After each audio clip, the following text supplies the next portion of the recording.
नमस्कार सभी केंद्रीय कर्मचारी, राज्य कर्मचारी और पेंशन भोगियों के आपके अपने भरोसेमंद YouTube channel government employees times के फ्रेश वीडियो में एक बार फिर से हार्दिक स्वागत है। देश भर के 1 करोड़ से ज़्यादा कर्मचारियों और पेंशनर्स के लिए 6 धमाकेदार बड़ी खबरें, जिनमें बात करने वाले हैं जनवरी 2025 के महंगाई भत्ते को लेकर जारी हुए लेटेस्ट आंकड़े। अब 31 जनवरी का होगा इंतज़ार। 3% डीए और डीआर बढ़ना हुआ कन्फर्म है। 53 से बढ़कर 56% हो जाएगा डीए और डीआर। साथ ही 8वें पे कमीशन को लेकर केंद्रीय कर्मचारियों के लिए गुड न्यूज, जल्द गठित होने वाला है 8वां पे कमीशन। 2.86 का फिटमेंट फैक्टर होगा मंजूर। कर्मचारियों की सैलरी और पेंशन में होगी ज़बरदस्त बढ़ोतरी।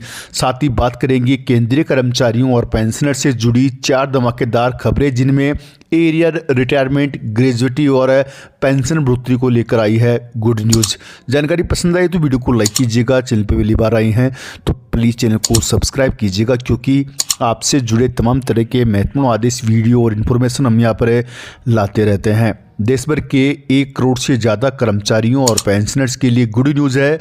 नवंबर 2024 के AICPI इंडेक्स के नंबर जारी कर दिए गए हैं। इसमें हालांकि कोई बदलाव तो नहीं हुआ है, लेकिन फिर भी कर्मचारियों के लिए गुड न्यूज़ है। ये तय हो गया है कि कर्मचारियों को 56% की दर से नया महंगाई भत्ता मिलेगा। दरअसल अक्टूबर 2024 तक डीए का स्कोर 55.05% था, लेकिन नवंबर के आंकड़ों में यह बढ़कर 55.54% हो गया है।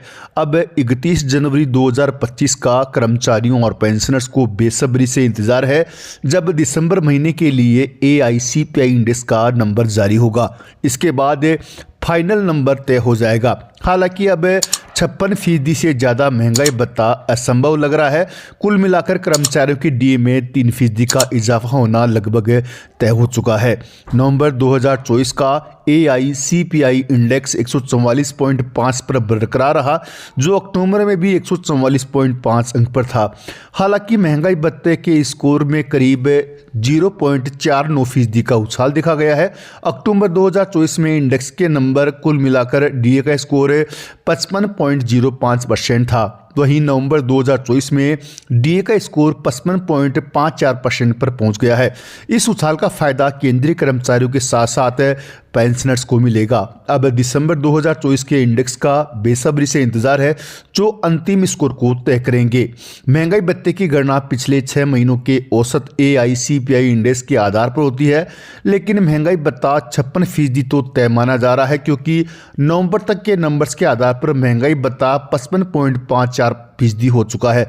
इस स्थिति में सरकार इसे 56% मानेगी, क्योंकि 0.50 के पहले वाले को नीचे की गणना और ज़्यादा वाले को ऊपर की गणना से राउंड ऑफ किया जाता है। इसलिए 56% डीए और डीआर तय है। मौजूदा ट्रेंड को देखते हुए लगता है कि महंगाई भत्ते में 3% का इजाफा होगा, क्योंकि इंडेक्स नवंबर तक 144.5 पर आ पहुंचा है। अगर इसमें सीधे 1 पॉइंट की तेजी आती है तो भी महंगाई भत्ते का कुल स्कोर 56.16% तक ही पहुंचेगा। इस स्थिति में भी कर्मचारियों का महंगाई भत्ता 56% होगा। महंगाई भत्ते में हर 1% की बढ़ोतरी से कर्मचारियों की सैलरी में अच्छा खासा फर्क पड़ता है।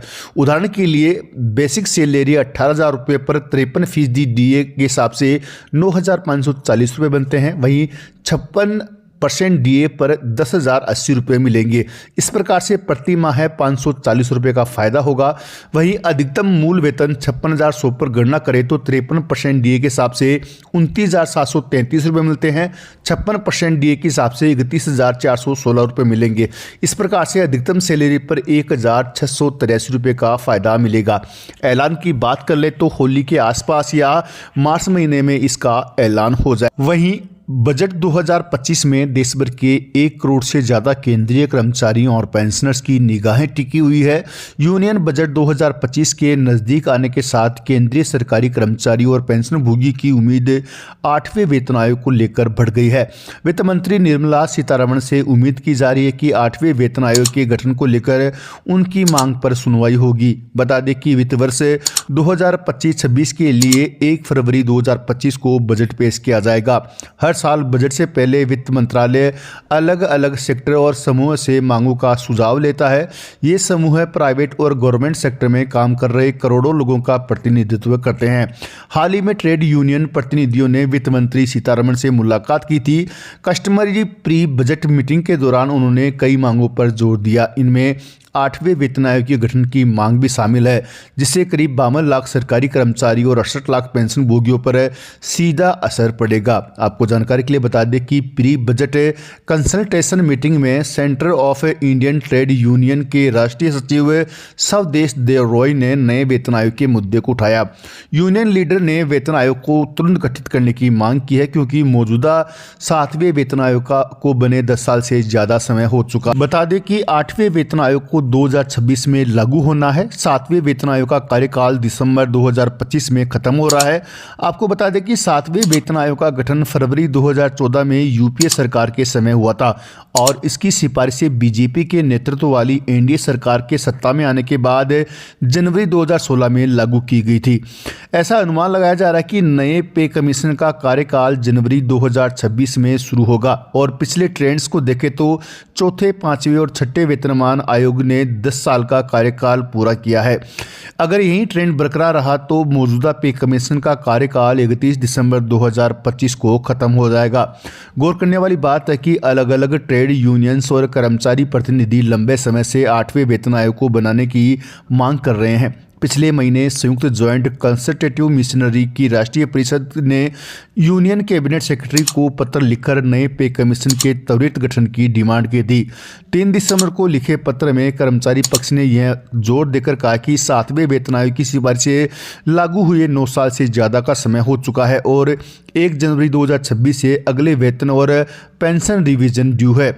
अपने पत्र में एनसीजेसीएम के सचिव शिव गोपाल मिश्रा ने केंद्र सरकार के कर्मचारियों के वेतन, भत्ते, पेंशन और अन्य लाभों को संशोधित करने के लिए 1986 में चौथे वेतन आयोग के बाद से बनाए गए 10 साल की साइकिल की ऐतिहासिक मिसाल पर जोर देना है। अब देखने वाली बात यह है कि बजट 2025 केंद्रीय कर्मचारियों और पेंशनर्स के लिए क्या खुशखबरी लेकर आने वाला है। यदि वेतन आयोग का गठन होता है तो कर्मचारियों और पेंशनर्स की सैलरी और पेंशन में ज़बरदस्त बढ़ोतरी देखने को मिलेगी। जहां न्यूनतम वेतन 18,000 रुपये से बढ़कर 51,000 के आसपास होगा, वहीं पेंशन भी 9,000 रुपये से बढ़कर 25,000 रुपये के आसपास हो जाएगी। वहीं 18 महीनों के बकाया डीए एरियर को लेकर सरकार ने साफ कर दिया है कि वह किसी भी हालत में बकाया एरियर जारी नहीं कर सकती, क्योंकि उन पैसों का उपयोग कोरोना के समय महामारी को रोकने के लिए काम में ले लिया गया है। अतः 18 महीनों के बकाया डीए एरियर को जारी करना व्यवहारिक रूप से किसी भी प्रकार से संभव नहीं है।